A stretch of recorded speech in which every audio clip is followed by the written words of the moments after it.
We often talk about courage in these grand, almost cinematic terms, right? Yeah, facing huge dangers, big sacrifices, that kind of thing. Yeah, exactly. But what if courage is something quieter, woven into everyday life? That's interesting. Like, heroism isn't always loud. Right. Maybe it often just looks like being present, being alert when it counts. It makes you think about those small moments, doesn't it? Ordinary people doing extraordinary things without really thinking of it that way. Precisely. And that's exactly what we're diving into today. We have this really touching story. Okay. It's a real-life account shared by Uncle Raj on Chai Time Chronicles. He wrote about his nephew Rohan. Rohan. Yeah. In this piece, he actually titled How I Helped Grandpa.pdf, lowercase and all. Oh, interesting title. It really captures this idea of everyday, almost accidental heroism perfectly. Okay, so set the scene for us. Where does it start? So we're in Maharashtra. There's a family, and they're all excited, planning a week-long vacation up in the hills. Sounds nice. That pre-vacation buzz. Totally. But just a couple of days before they're supposed to leave, the grandfather, they call him Dadaji, he gets this mild fever. Ah, okay, so a spanner in the works. Kind of. The doctor checked him out, says it's nothing serious, just needs rest. A common enough thing, but it complicates the travel plans. Absolutely. That classic dilemma, right? What do you do? Right. So the decision is made. Dadaji will stay home. And Rohan, who's 11, he'll stay back with him. Okay, so Rohan stays behind. Yeah.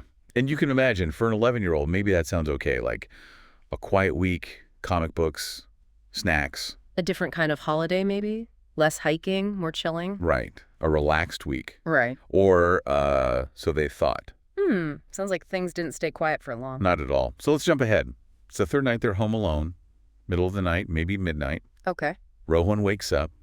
He hears this strange noise, like a thud, from Dadaji's room. Oh, no. He runs in, and he finds his grandfather on the floor, near the bathroom door. Oh, wow. What happened? It seems Dadaji had gotten up for some water, felt dizzy, and, well, it turned out he'd had a mild stroke. Oh, my goodness.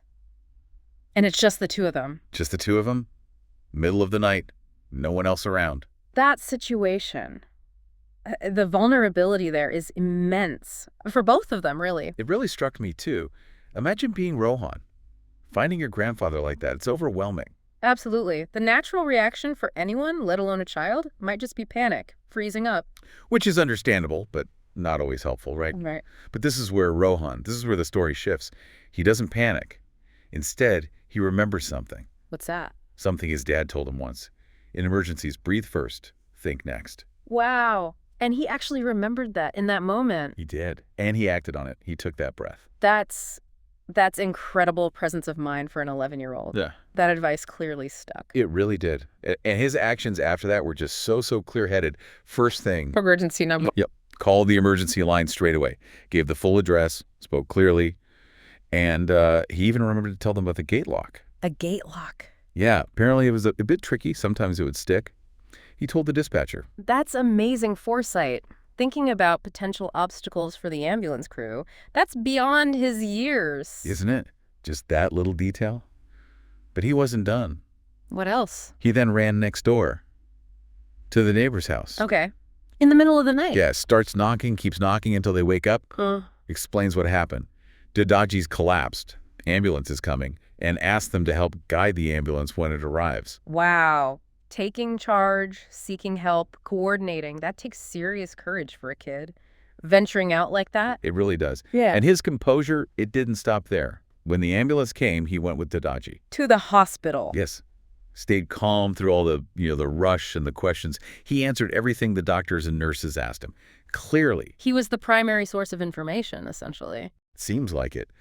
And get this, he even signed some of the initial hospital forms. An 11-year-old signing hospital paperwork? Apparently so. Yeah. Just taking that responsibility under unimaginable pressure. That's truly exceptional, just handling it all. And here's the kicker.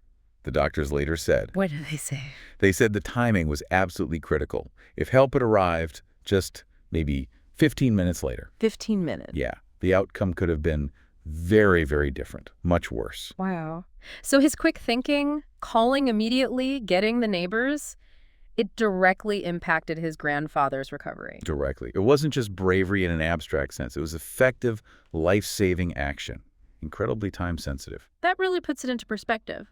15 minutes. So eventually the rest of the family rushes back, obviously. They find out everything that happened. I can only imagine their reaction. Relief, shock, pride. Uncle Raj describes Rohan's father just grabbing him, holding him in this really long hug. Yeah. And Uncle Raj points out something interesting. He felt the hug wasn't just for the bravery during the emergency. Oh, what else? It was also for Rohan choosing to stay behind in the first place, to keep his grandfather company. That adds another layer, doesn't it? That initial choice, which seems simple. Right. It put him in the exact place he needed to be. It wasn't planned heroism. It was being there. His presence became crucial. An act of companionship turned into an act of rescue. Exactly. And that really gets to the core of it, I think. This idea that heroism isn't always, the big dramatic gesture. It's often quieter. Yeah. Sometimes it's just about being present, paying attention, and finding the courage to act clearly when things go wrong unexpectedly. It definitely challenges that sort of superhero notion of courage. It suggests that responsibility, just caring, acting when you see a need, that's heroic too. Even in very ordinary, everyday situations. Absolutely. And Uncle Raj sums it up so well. He says, heroes don't always wear capes. Sometimes they're just kids who listen, care, and act. That's a beautiful sentiment. Really powerful. It resonates, doesn't it? It does. It makes you realize that potential is in everyone. It's not about age or training necessarily. It's about responding. It makes you think about your own life, too. Those times when just being there for someone, being attentive, taking some small action. Yeah, how often could that make a real difference? Maybe more often than we think. What does it really mean to be there for someone? It's more than just physical presence, isn't it? It's about engagement, being ready to step in, emotionally available, prepared to act. So as we wrap up this deep dive into Rohan's story, which is just so inspiring, we want to leave you, the listener, with maybe this thought to mull over. Yeah. What are the different shapes courage takes in your daily life? Yeah, look beyond the obvious, the dramatic. Where is courage showing up quietly? Often, maybe the most heroic thing you can do is simply be present. Listen. Show you care. Yeah. And, act when you need to. Think about those moments, those quiet opportunities where just your presence, your small action might be exactly what's needed, that quiet courage of just being there.